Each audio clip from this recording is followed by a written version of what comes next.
When Michael became very successful, Jermaine was very hurt by it, and he didn't like it. You can rely on Toya Jackson to always divulge family secrets, particularly when it comes to Jermaine Jackson spoiling the she didn't hold back family baby. I think you know on this program last September, your sister LaToya said, Jermaine is definitely jealous of him. I mean, it's very blatant that he's very jealous of Michael, or anybody that succeeds in that matter in the family. That's ridiculous. Who has not had success in my family? We were the Jackson 5. Every song Michael sung on, I sung on. We helped build what's going on right now. It's not about that. To be honest, I have no doubt that Jermaine Jackson adored Michael Jackson and his family. But this also doesn't mean that he was never jealous of Michael Jackson. In fact, some of y'all say the beginning of the end for the Jacksons wasn't the fame, the pressure, or the spotlight. It was. Jermaine, he battled jealousy as Michael took center stage, and then he refused to leave Motown when the rest of the brothers moved on. Let's not forget that he also married Hazel Gordy, Michael's rumored ex, and as if that wasn't enough, he also went on to marry Rye's girlfriend Alejandra Oaziza and had kids with her. Was it ego? Was it betrayal?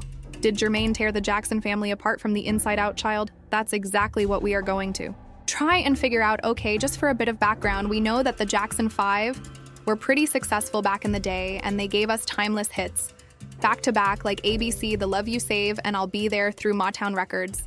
In fact, when the Jackson 5 released their first album at the end of 1969, the group immediately became one of the biggest selling acts in the world and launched Motown back to the top of the charts.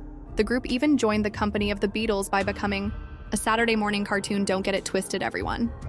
Prior to all of their fame and wealth, the Jackson 5 struggled, as most black families did in the past. The Jackson 5 was the first cartoon to have an all-black musician cast and aired for 2 seasons.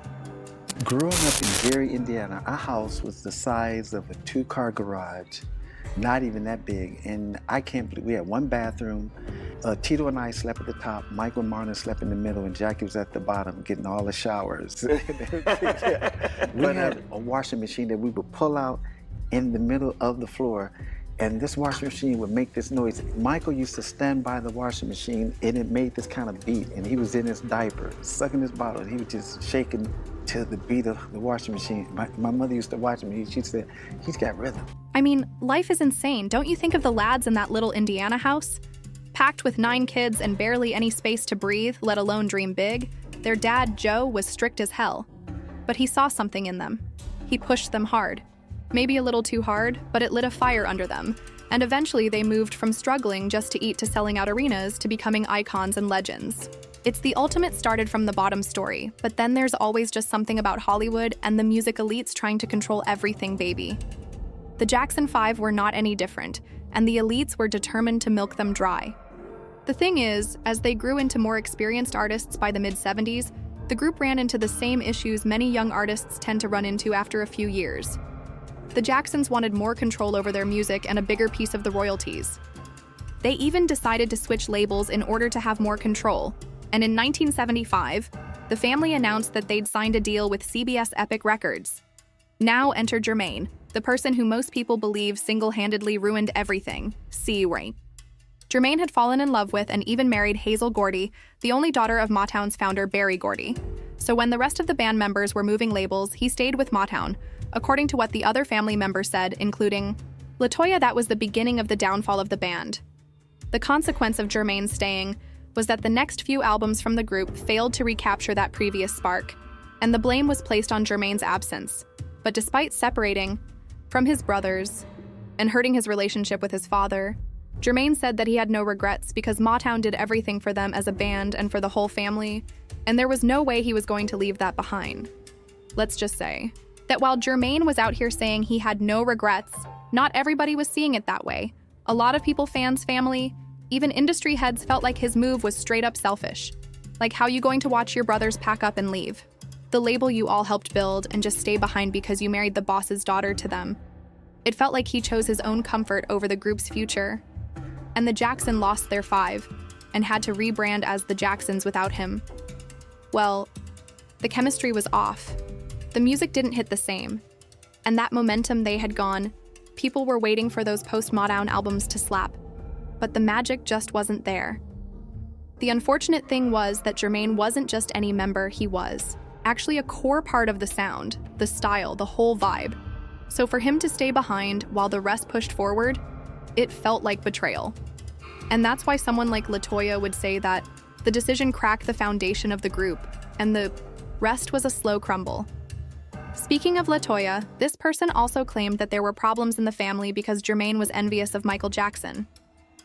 I am aware that it has been stated that the true problem in the family was that Jermaine was envious of Michael, and that Jermaine yelled at Michael nearly every day, believing he should have been the one to become wealthy and well-known. Stacy even claimed that he was quoted as saying, "That should have been me." Even though Michael is very talented, a lot of his success has been due to timing and a little bit of luck. It could have been him, or it could just as easily have been me. But now I'm doing a lot of things. I'm the hottest brother. It'll be the same when my brothers do their thing, Jermaine said repeatedly when asked about the jealousy that was rife within the group by reporter Simon Kersley.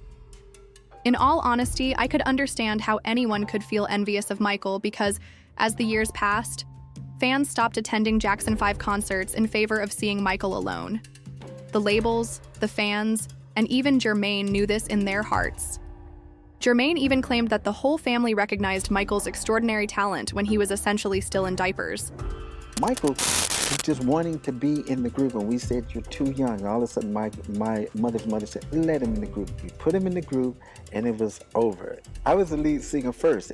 When he started singing, and he started watching James Brown and Joe Tex and all these people, and Sammy Davis and Jackie Wilson, it was over. He could watch something and do it, and that's how he patterned himself. Even though Jackie was the oldest, the family knew that Michael was their best option. So they had the good sense to put Michael, who was only 5 when he joined, up front on lead vocals. I mean, that was definitely a smart move because Michael could dance like James Brown, and he could pick up a reworked melody on the spot with his ears and pitch. You see how Jermaine said that he was the lead singer before Michael? People still say that he felt bad when Michael replaced him, was incredible, and he could take things and turn them into his own. Jackie even mentioned how they ended up forming the band and how they added Michael, Tito, Jermaine, and me. When we first started the group, we were just playing guitar and bass. One day, Michael joined us and played bongos on a Quaker oatmeal box. He was so good at them that we decided he should be in the group. As soon as we did, he began dancing in front of the group, singing his James Brown routine. Michael always watched James Brown on TV, and Jackie Fan says that most of the brothers were naturally jealous of MJ, but remembered that they were brothers and needed to support each other. However, with Jermaine, it was different, and people frequently said that he seemed to be very bitter towards Michael for a while. Wilson also did the same with the Temptations and then the Four Tops. He would copy what they were doing, which is when we realized how much showmanship he had, and we thought maybe he should be singing lead. What is it, 1984 to 1992? You saw Michael maybe 3 times a year during that period? Yes. You sent him letters, Yes. packages, but he never responded to any of them. No. Why didn't he want to see you, Jermaine? It's not that he didn't want to see me. He could have picked up the phone and seen you anytime he wanted. No, Michael don't call. Alleged. Jermaine reportedly didn't like how superior Michael was to them all in his heart, which is why he had no trouble staying behind when they left Motown, and he reportedly knew that the move would cost the group. And then he even started being straight up nasty. Remember in 1991, Jermaine even released the single Word to the Bad, a clear diss track towards Michael Jackson. The song contains lyrics attacking Michael Jackson's plastic surgery and self-centered attitude. But when Jermaine was asked why he dissed his brother, he claimed he did not write the song as a diss track and never feuded with Michael based on what he said. The only reason he wrote the song, and it came from the bottom of his heart, was to help his little brother. Get a grip on reality, child. That was definitely not true, because fans later learned that what prompted Jermaine's anger, and the song was when Michael asked producer duo L.A. Reid and Kenny Babyface Edmonds to work on some music with him after Jermaine had already planned on working with them. And before I forget, Jermaine is also the same person who coveted his younger brother Randy Jackson's girlfriend Alejandra Oaziaza. The thing is, Randy and Alejandra dated for several years and had 2 children together. But that didn't stop Jermaine from allegedly going after her when Randy was on the road. Then, in addition to wooing her away, People also claim that we cannot fully blame Jermaine for the problems the family faced because they were broken from the start. In fact, Jermaine himself acknowledged how broken they were when he wrote a memoir titled You Were Not Alone. Jermaine secretly married Alejandra in 1995 and had 3 children with her, which further caused problems in the family. In Michael, through a brother's eyes about the Jacksons, he disclosed his father's cruel behavior and the hardships the Jackson family actually faced. He first claimed that because the Jacksons were Jehovah's Witnesses, they never received Christmas gifts or celebrated their birthdays, which was customary in the faith. The family also never decorated their home for Christmas, which Jermaine claimed in his memoir made them all feel like outsiders. He also claimed that they were never permitted to call their father dead. In fact, it was punishable, and he recalled that his father never cuddled his children or said, "I love you."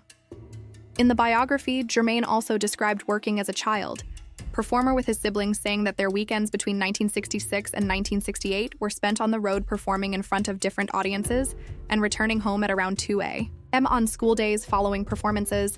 He said that in one instance, while on the road, Joseph was beat group of men right before his sons were expected to perform, and he told them, despite his injuries and their emotional state after witnessing their father's incident, they still had to perform something else that Jermaine said was that in order to grow his children into a cohesive musical unit, their father limited their free time in order to focus on music, making them practice 5 hours a day after classes, and they weren't allowed to go outside to play with other kids.